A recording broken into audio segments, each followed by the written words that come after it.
Test? Okay, good.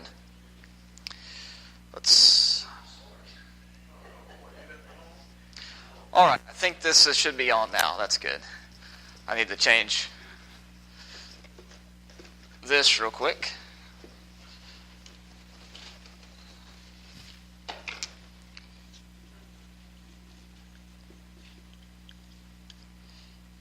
Alright.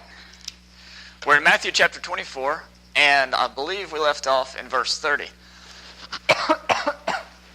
And I gave you a little bit of a homework assignment.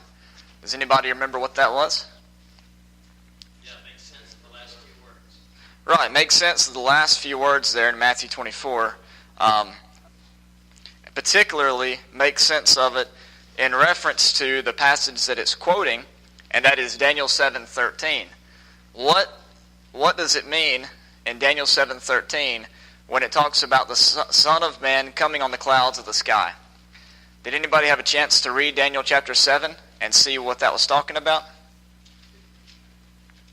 I know you had a lot going on this week, but if we go look at Daniel 7 in verses 13 and 14, let me read it to you, and I want you to just listen to the words and think about what this is talking about. I kept looking in the night visions, and behold, with the clouds of heaven, one like a son of man was coming, and he came to the Ancient of Days, and was presented before him. And to him was given dominion, glory, and a kingdom, that all the peoples, nations, and men of every language might serve him. His dominion is an everlasting dominion, which will not pass away, and his kingdom is one which will not be destroyed. What are those two verses describing? It's talking about Jesus, right? But all right, when? Well,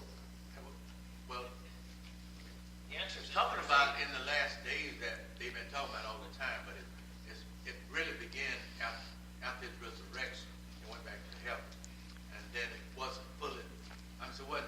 It was established, but it wasn't. Well, I don't know how to put it, but it hadn't reached. Both kingdom was at the same time in a sense. You know, still the old kingdom and now the new kingdom. Both of them was existing until the first kingdom was taken away.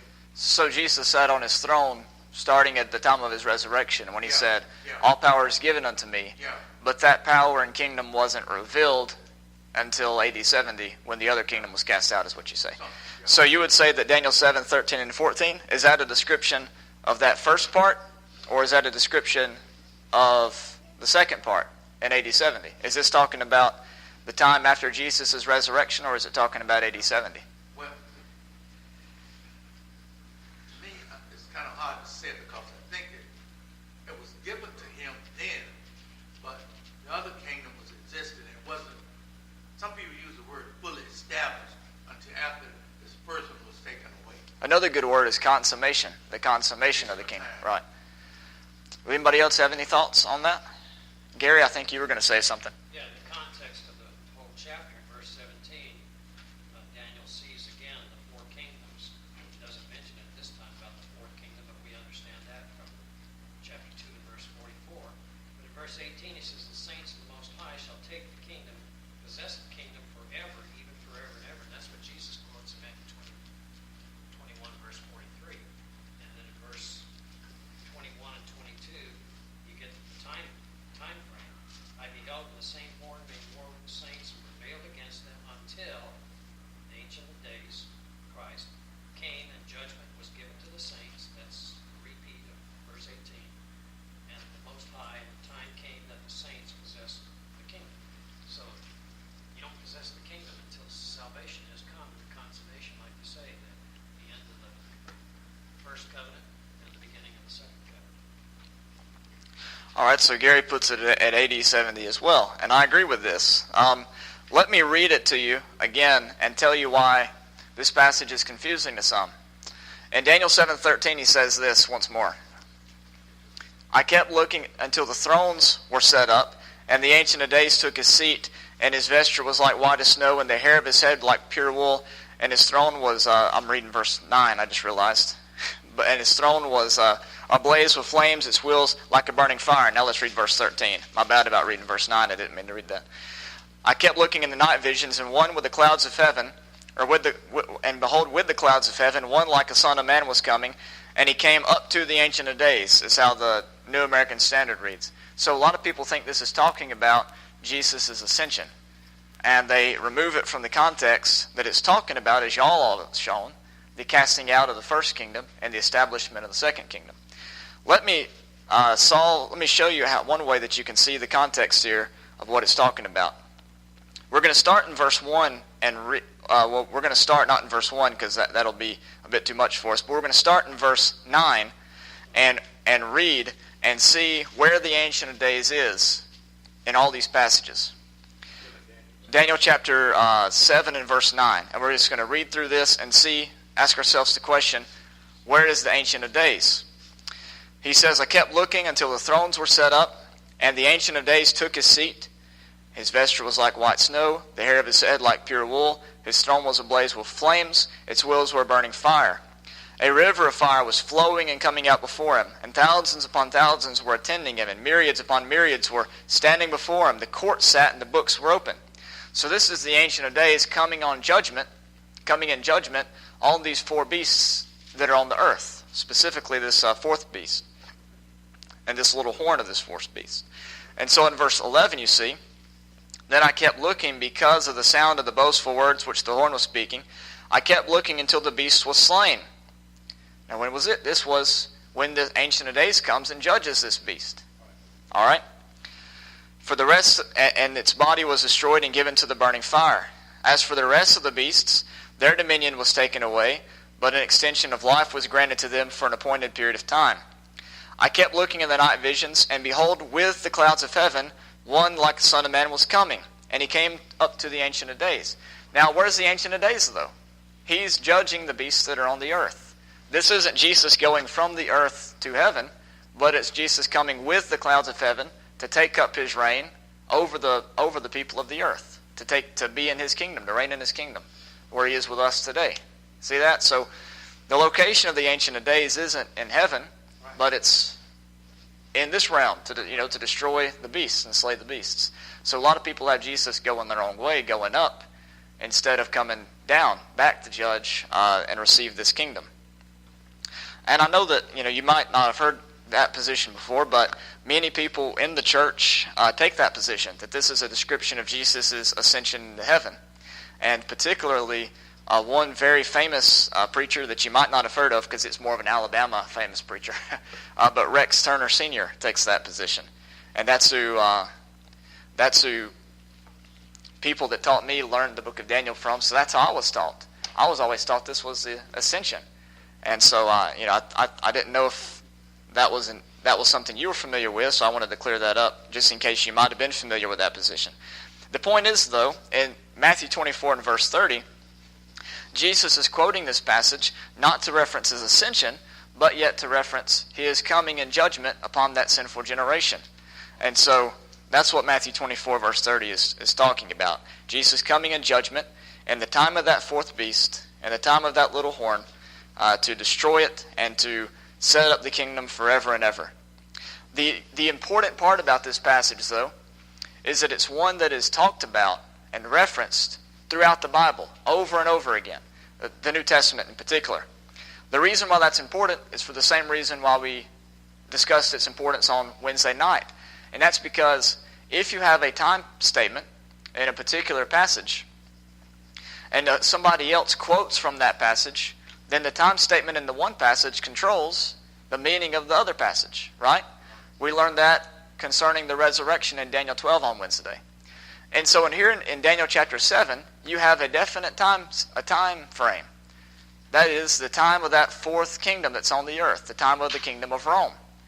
In particular, the time of the Jewish influence, during the time of that kingdom. Right? So that time frame must control every time we find that passage in the New Testament. And I'm going to give you a couple of instances of it.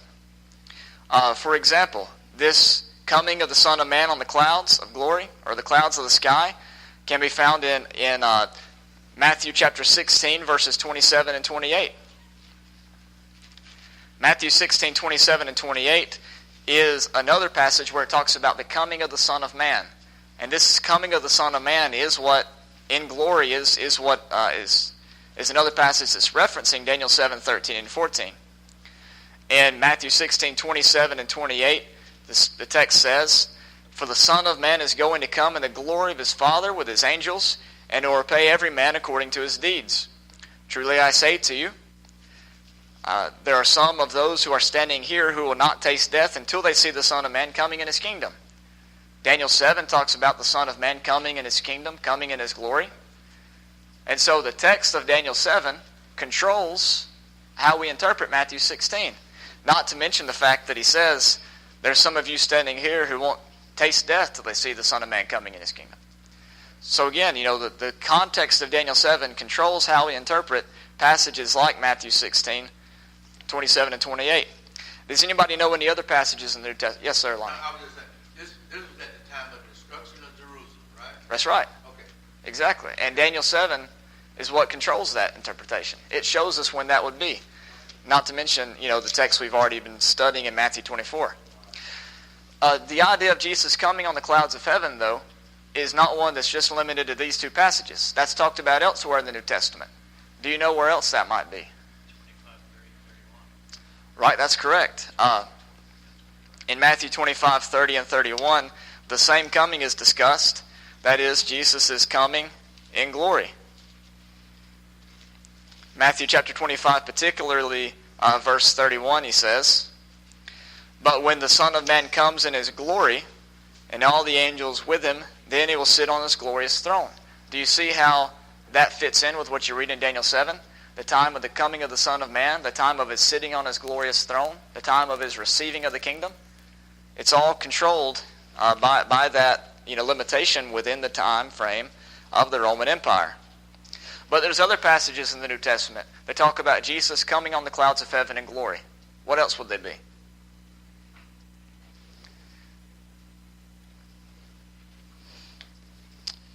There's a big one, the closest one probably to Daniel 7:13, besides what we've already read in Matthew, and that's Revelation chapter 1 and verse 7, one that we looked at last Wednesday.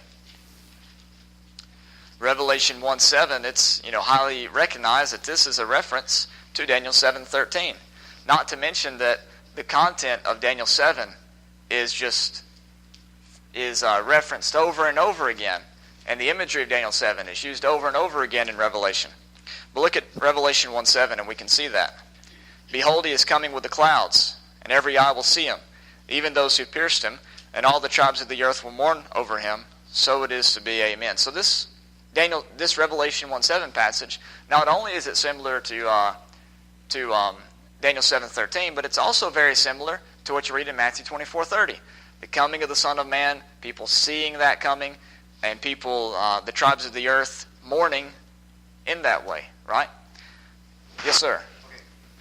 It wasn't actually a physical sin, right? That's right. It was more or less like he said, he will come back in light, figure, in act, and in the sense that when all these things were taking place, they realized that this was the destruction, that this was taking place, this destruction and everything. Right, and that's evident in Matthew 24 and verse 30. It's not the Son of Man. They don't look up and they see Jesus. What do they see instead? They see the sign of the Son of Man. And in that way, they're able to see what's going on, right, in that sense. Yes, sir, Mr. Jimmy. Yeah, I'm struggling here. All right. In Revelations 1:7, "Look, he is coming with clouds, and every eye will see him, even those who pierced him, and all people don't stop there." Now that's not literal, am I correct? Which part of it? Pierced. The pierced? Oh, that's it would be, because that's a reference to Jesus' crucifixion. Yes, but is it saying here that it's going to happen? Oh no, it's saying that those who pierced Jesus back at the time of his crucifixion are still going to be alive and remain at the time of the coming of the Lord. Now I got it. There you go. So he's saying these are the same people who's going to experience this judgment, the people that pierced Jesus. Yes, sir. And I think what it's saying, they didn't pierce him. I think it was referring back to the Jews, not the Romans that did it. Exactly. What did Peter say to him in Acts 2? He said, "You with wicked hands." Right. It's their hands that took and crucified Jesus. And it's kind of like when a baseball player hits a home run. Who gets the home run counted to their stats? The player or the baseball bat? Right. The Romans were just a baseball bat, and it was the Jews that were riding the beast, of Revelation. Right. And in fact, when you read the context of this, see that passage, even those who pierced him, or that phrase, even those who pierced him, is a reference back to Zechariah 12, verse 10, which it shows those who were wailing and were mourning were the Jews in Jerusalem. They were the descendants of That's like the person David. going to court, having a trial. And it's not the judge that's doing it, it's the witness, it's the people that's in there going to have a verdict to come. And it's not just it's the people that's doing it, Right. that are making the sentence on the person that's guilty. That is said is guilty. That's right. So what we see again, though, is another reference to this Daniel 7:13 passage. You see how important this passage is in our interpretation of the coming of the Lord in the New Testament. Now, I think there's 3 other passages that at least I've got down in my notes that reference this passage in Daniel 7:13. One of them is a specific direct reference. The other 2 are more implied. One of them is in Matthew, in fact. In Matthew chapter 26 and verse 64. This one is very powerful. Matthew chapter 26 and verse 64. Jesus is there speaking. Now it says you, okay? Hereafter you will see the Son of Man. But I want to point out to you that you is not second person singular, but it's second person plural. Now the importance of that is this. It doesn't mean that the specific high priest would be the one to, there in verse 63, it's not saying that the high priest only would be the one to see this, but that entire council. In other words, the higher class of Jews at that time. It would be those rulers, right, the Sanhedrin. So it's second person plural there in Matthew 26:64. That's significant. Because the high priest, this is Caiaphas, right? He would have died, if I'm not mistaken, prior to the fall of Jerusalem. But he's addressing not just the high priest, but the entire council. You have said it yourself, nevertheless I tell you, Matthew 26, verse 64. Hereafter you will see the Son of Man sitting at the right hand of power and coming on the clouds of heaven. It's that last phrase there, coming on the clouds of heaven, that specifically is referencing Daniel chapter 7 and verse 13. The other there is Psalm chapter 110, I believe. The Son of Man sitting at the right hand of power. So that's not the one we're looking at. We're looking at that last phrase, coming on the clouds of heaven. Now this also gives us a time frame for this coming. Not only the fact that it was already talked about in Daniel 7:13 as being within the time of the Roman Empire. Not only the fact that Jesus said it would be before some of them would die in Matthew 16, and before that generation, Matthew 16, 27 and 28, and in that generation in Matthew 24, 34, but he also says here, you will see the council in Jerusalem. The council in Jerusalem, that Sanhedrin council and all the ruling class was obliterated in AD 70. And they would be the ones that would live to see that take place. But we got more passages. There's 2 more that I've got in my mind. One of them, and both of them are more implied than direct quotations like this, but one of them is in Revelation, and it's chapter 14 and verse 14. This is one that talks about the Son of Man and talks about the sitting on a cloud. And this may or may not be a reference, but it is one that many point to. Revelation chapter 14 and verse 14. Then I looked, and behold, a white cloud, and sitting on the cloud was one like a son of man, having a golden crown on his head, and a sharp sickle in his hand. And so then what takes place after this is this harvest, and some of course are destroyed. These grapes here are destroyed if you look down later in the text. So the point being though here is that here's another imagery we have. It may or may not be a reference to Daniel 7:13, But here you have one who's the Son of Man sitting on the clouds and is about to judge the earth. Your mileage may vary, but that seems to me to be a pretty clear reference to Daniel 7:13. And I've got you at least one more. There may be more, but this is just this is a small sampling. Look at 1 Thessalonians chapter 4 finally, and then we'll go back to Matthew 24 and be done with this particular segment. In Matthew chapter 1 Thessalonians chapter 4, we see this in verse 16 and 17. 1 Thessalonians 4, 16 and 17. He says, "For the Lord himself will descend from heaven with a shout, with the voice of the archangel, and with the trumpet of God, and the dead in Christ will rise first. Then we who are alive and remain will be caught up together with them in the clouds to meet the Lord in the air, and so we shall always be with the Lord." Now we understand that Jesus is employing the typical apocalyptic, figurative language in this passage, just to reference the coming of the kingdom and of the saints gathering to him. But without looking at those specific details, do you see how this correlates to Daniel 7:13? It's Jesus coming on. He's coming, obviously in the clouds there, verse 17, at the time of the coming of the kingdom. So this passage fits right in with everything that we've already discussed. Not only that, look at verse 17, the very first few words, "We who are alive and remain." Did Paul expect at least some of his audience to be alive at the coming of the Lord? Apparently so. Apparently so. We who are alive and remain. Now, if you go and you read what people say about this passage, you're going to see gold medals in gymnastics to try to get around what they're saying. Really good contortionists are able to bend and move around this text. But what he says is plain, and what he said was inspired, and so we should accept it. We who are alive and remain. Not to mention all of the parallels between this passage and Matthew 24. You have Jesus coming. It's on the clouds. There's angels. There's a shout. There's a trumpet. You can't... that's just touching the very top of the iceberg of all the parallels between this passage and Jesus' sermon that he gave on the Mount of Olives in Matthew 24 and 25. Even the thief in the night is mentioned in 1 Thessalonians chapter 5 and verse 4. And he says there, "But you, brethren, are not in darkness, that the day would overtake you like a thief."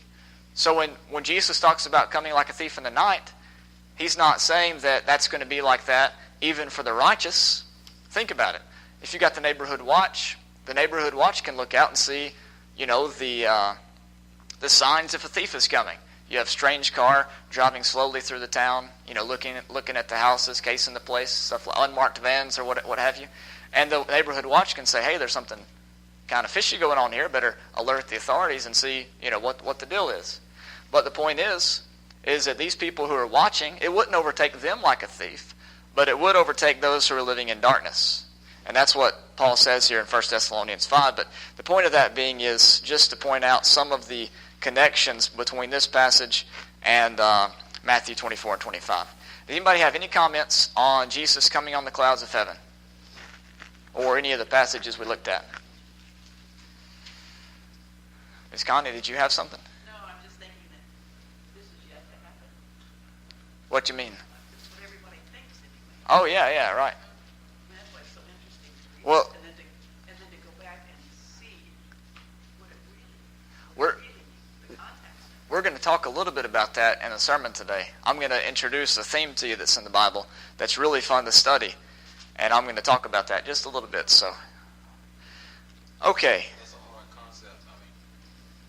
At the funeral yesterday, it's just people teach what they've been teaching all for years. They don't change. You can point out things to them and ask them to study it and all that, but you just still teach.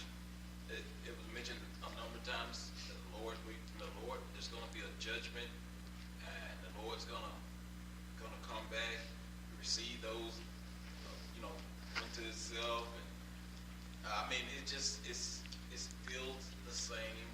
You can talk to people and you try to show them, but they're not interested. They teach what they've been taught for years. Right. They don't change.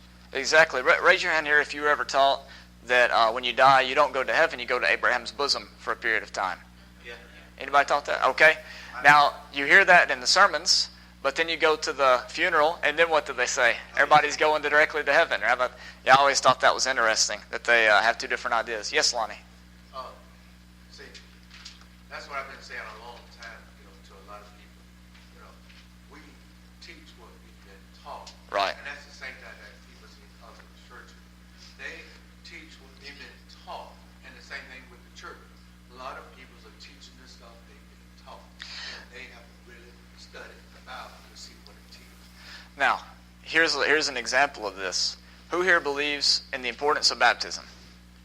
Everybody, right? And the importance of baptism. Okay, so that's a universal, that's an accepted opinion among all of us. All right, so why then does a preacher get up here and week after week and after week talk about the importance of baptism? You go to a gospel meeting somewhere, and there's nobody that disagrees with that, and yet the preacher preaches 5 nights on the importance of baptism and on how you shouldn't drink and how you shouldn't smoke and how all this stuff, and you're sitting there thinking, why did I even come? I already know all this. I'm not learning anything. And so that's what you're saying. Like, a lot of people just get up and they regurgitate what they've always heard, and they don't do any study to try to, present a unique lesson.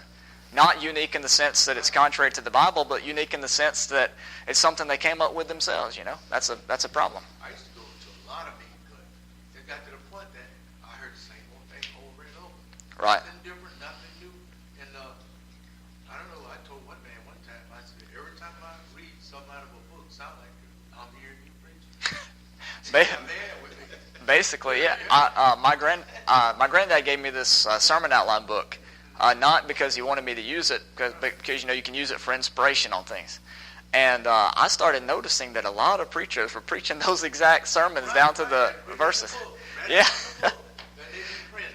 All right. Making up those sermons or studying coming from the Bible, they would read one. And a lot of preachers go off to these meetings, they come back and preach the same thing they done heard at these meetings. Exactly. Right, and preach it the same way too. Preach it the same way. Right. They preach it the same way. Now that's not say truth does run in parallel lines, and so you're inevitably going to say something that other people are saying if you've got the truth. Right. But to just say something without studying it and coming up with your own beliefs, established on Scripture, that's two totally different things. Okay, let's look at Matthew 24:31, and we're actually going to look at one specific part of this passage for a great amount of time, but it's all going to work together. So, he will send forth his angels with a great trumpet, and they will gather together his elect from the 4 winds, from one end of the sky to the other. Now there is 3 particular phrases in this passage that I want to focus on. 1 is a great trumpet, 2 is they'll gather together, and then 3 is the 4 winds. And so, Matthew 24:31. Matthew 24:31. You got the trumpet. He's going to blow the trumpet. They're going to gather them together, and then the 4 winds. Those are the 3 phrases I want to work on. The sending forth of his angels is something we'll focus on a little bit after this, because we just read a ton of passages where it talks about Jesus coming with his angels in Matthew 16, in 1 Thessalonians 4, and Revelation 14. So we've covered that pretty sufficiently, but let's get these other 3 points here. The first one is the great trumpet. And the great trumpet, I'm going to go to some texts that you might not generally associate with this great trumpet. The first one is this. Let's go to Exodus chapter 16. But before you go there, let me talk about something real quick. And it's what the focus of my lesson is going to be on. But I want to suggest this to you. You know about types and shadows, right, in the Old Testament. Now, what are some major types that you're familiar with? Types and shadows of the Old Testament that you're familiar with. Okay, baptism of Moses, right? The crucifixion of Christ. Okay, yeah, with the Passover lamb, right? Right. Now, there's 2 of them already that you mentioned. Now, 2 of those already, baptism and the crucifixion of Jesus, those aren't those 2 types being what foreshadowed that was Moses taking the children of Israel to the Red Sea. That's 1 Corinthians 10, 1-3. And the other was the Passover lamb that was slain. Now, both of those fit into a larger theme. And what larger theme is that?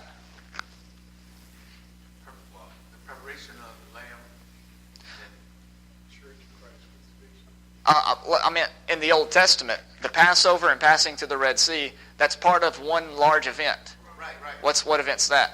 The Exodus from The But it was the preparation. Right. What were you going to say? I was going to say it was the preparation of how the lamb was supposed to be without a broken bone and all that. Oh, yeah, that. Then the passing through of the Red Sea of baptism. Right, those both foreshadow Jesus' crucifixion and baptism. But when you look at at those two events in the Old Testament, they're both part of a larger context, and that's the context of the Exodus. And what you're going to find is this theme of the Exodus is one that's prevalent in the New Testament, and what is really the backdrop of most quotations of Old Testament prophecies. But Lonnie, what you had to... Also another one, the rock. Right, yeah, Jesus, right, being the rock. And not only that, but the manna, Right. miraculous signs, the veil in the temple being set up, right, in the tabernacle, that's right. And Moses' veil, yeah, that's right. And also my mind's blank now. I said manna, plagues, the plagues that would come on. And you have the sons of Korah back there. We talked about those in relation to the false teachers in the first century. And Jesus acting as a prophet like Moses. All right? And there's just a ton of stuff in the Old Testament that you can look at. And here's one of them right here, this great trumpet. I want to go back in our Bible now to Exodus chapter 19. Or Exodus chapter 16, verse 19. Exodus 16 and verse 19. Or is that right? Did I say that right? Did I say 14? I meant Exodus chapter 16. And I just wanted to look at verse 19. Did I say 19? I did say 19. I don't know what I'm talking about. Oh, the problem is I've got it written down wrong here. That's why. It's Exodus chapter 19. Sorry about that. Okay, Exodus chapter 19, verse 16 through 20. I had 16, 19 through 20, so you can imagine why I was confused. But it's Exodus chapter 19, verses 16 through 20. I need to fix my annotation there. Okay, so it came about on the third day, when it was morning, that there were thunder and lightning flashes and a thick cloud upon the mountain, that is Mount Sinai. And a very loud trumpet sounded. So all the people that were in the camp trembled. And Moses brought the people out of their camp to meet God, and they stood at the foot of the mountain. Now Mount Sinai was all in smoke because the Lord descended upon it in fire. Does that sound familiar, by the way? And its smoke ascended like the smoke of a furnace, and the whole mountain quaked violently. When the sound of the trumpet grew louder and louder, Moses spoke, and God answered him with the thunder. The Lord came down to Mount Sinai to the top of the mountain, and the Lord called Moses to the top of the mountain, and Moses went up. Okay, there's a lot going on here, but here's the point. They're at the base of this mountain, Mount Sinai. God blows the trumpet, and Moses goes up. Why does he go up? What's he going to receive up there? The Ten Commandments, the law, the covenant. Now, what is the significant? That covenant isn't just a covenant of laws, but it's similar to a covenant. Well, it's also referred to not as just a covenant of laws, but a marriage covenant between God and Israel. This is a picture of God's marriage to Israel. Now, notice the theme. The trumpet blows. Moses goes up to meet God. All right? And when he goes up to meet God, that signifies the time of the marriage between God and Old Covenant Israel. And notice they broke that marriage covenant that very day, did they not? With the golden calf. Now let's take this and show what's happening here in Matthew 24. All right? God comes in flaming fire. Jesus comes in flaming fire. He's going to take away the old. All right? And then the people go up to meet him. And there's the marriage between Christ and his bride. You see that depicted in Revelation chapter 19. Let me show you the New Testament justification for using this passage in this way. Go to Hebrews chapter 12. And here we have a confirmation that is how we're supposed to take that passage, that we're supposed to take that passage to mean that. In Hebrews chapter 12 and verse 18, he's going to compare in verses 18 to verse 21 the Old Covenant mountain to the New Covenant mountain in verses 22 to 24. He says in verse 18, For you have not come to a mountain that can be touched, and to a blazing fire, and to darkness and gloom and whirlwind. Now that means that when it talks about Jesus coming in fire and things like that, it's symbolic, as opposed to this that was literal. But you've not come to a mountain that can be touched, to a blazing fire, to darkness and gloom and whirlwind, to the blast of a trumpet. Hey, that means that the blast of the trumpet can't be heard with your physical ears, but it must be something else. Okay? These aren't things that you can reach out and touch. And the sound of words, which sound was such that those who heard begged that no further word be spoken to them. For they could not bear the command, if even a beast touches the mountain, it will be stoned. And so terrible was the sight that Moses said, I'm full of fear and trembling. But you have come to Mount Zion, to the city of the living God, the heavenly Jerusalem, to the myriad of angels, to the general assembly. Stop right there for half a moment, just right there at that, the general assembly. This word, let's see. Let's keep going. I didn't stop where I wanted to stop.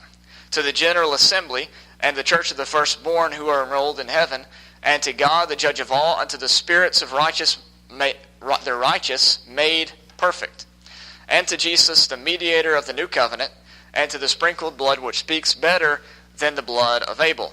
Now, so, get the picture. This is what happened in the old covenant. Now this is what we're doing in the new covenant. The gathering of the assembly, right there, you see that in verse 23, the assembling of the new covenant saints to Christ is parallel to what takes place at the base of Mount Sinai in Exodus chapter 19. Exodus 19, you've got the trumpet, you've got God coming in flaming fire, and you've got a marriage covenant established between the old covenant people and between God. And that's what you have here in this new covenant setting as well. They come to Mount Zion, to the city of living God, the heavenly Jerusalem, the myriad of angels. They're assembled there. Not only is it them, but it's also the spirits of just men made perfect. So both the Old Testament saints and the New Testament saints get to take part in this great gathering. But notice who else is here on this mountain. And to Jesus, the mediator of the new covenant. This is when the saints would meet Jesus in the heavenly Jerusalem, in the Jerusalem above, that he talks about in this text. Yes, sir, Mr. Lyon. Is that when John referred to the bride coming down and all that? In Revelation 21, that's exactly right. This is parallel to Revelation 21. The time when the New Jerusalem, the bride of Christ, would come down from God out of heaven. What the Hebrews writer is saying, that event that took place back there in the Exodus is parallel to what's happening right now in your day. We are experiencing that event in terms of the new covenant today, is what he's telling them. This is there, as he says in verse 28, we receive a kingdom. This is their receiving of the kingdom of God. Now, that sounds familiar. Didn't Gary read a passage for us from Daniel 7 about the receiving of the kingdom of God by the saints? I believe it was verse 22 of Daniel chapter 7. So you see there how all these passages fit together and go together.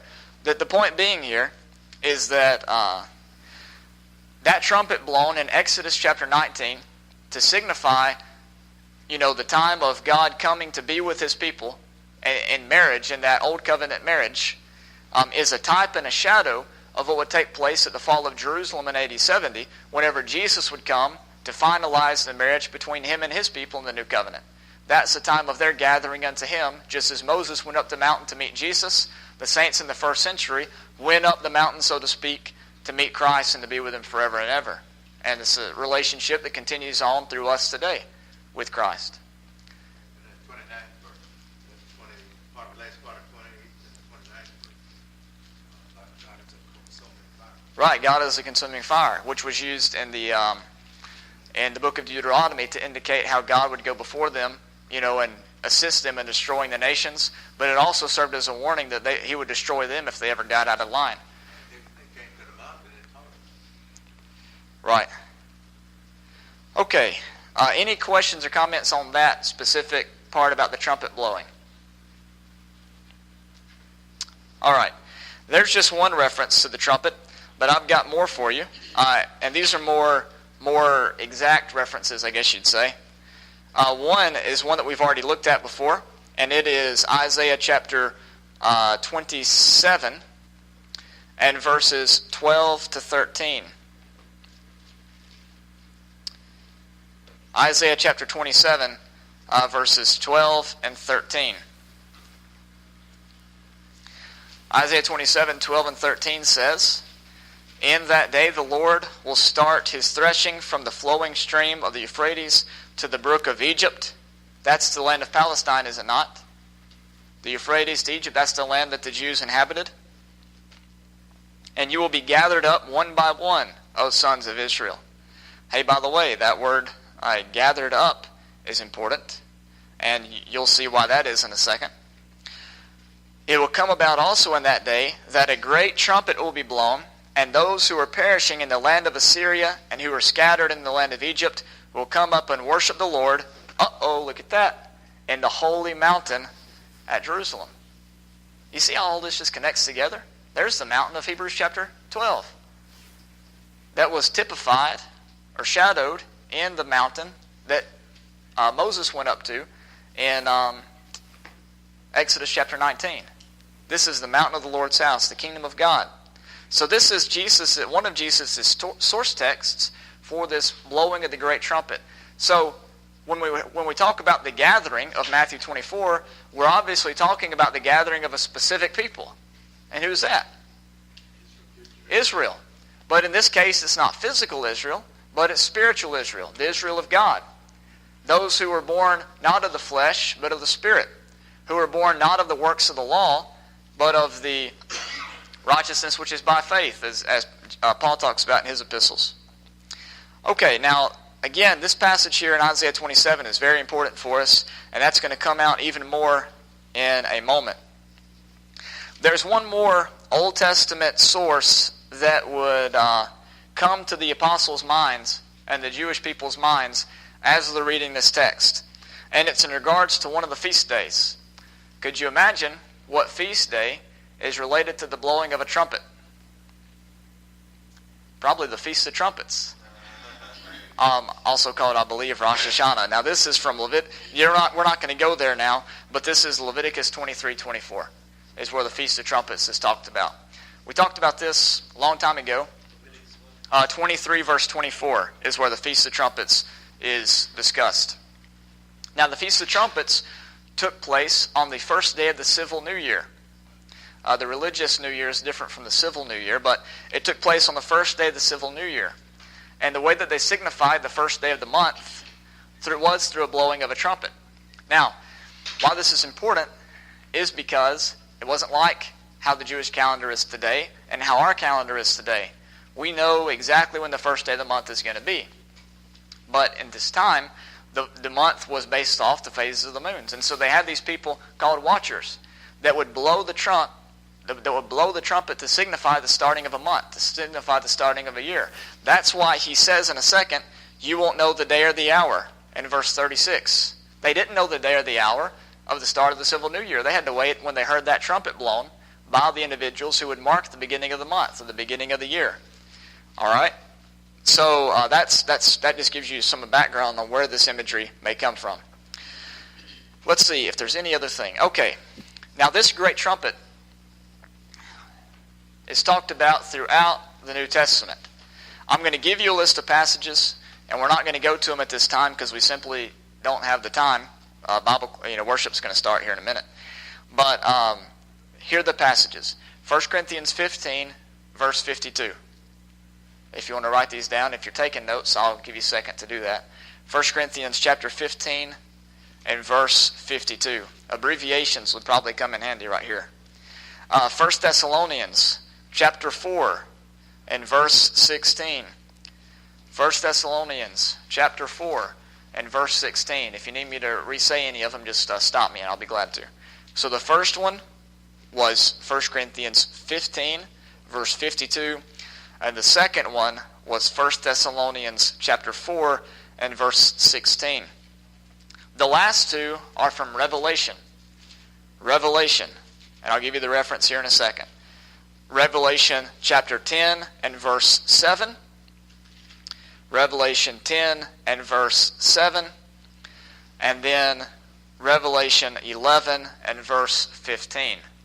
Revelation 11 and verse 15. Does anybody need me to repeat any of those?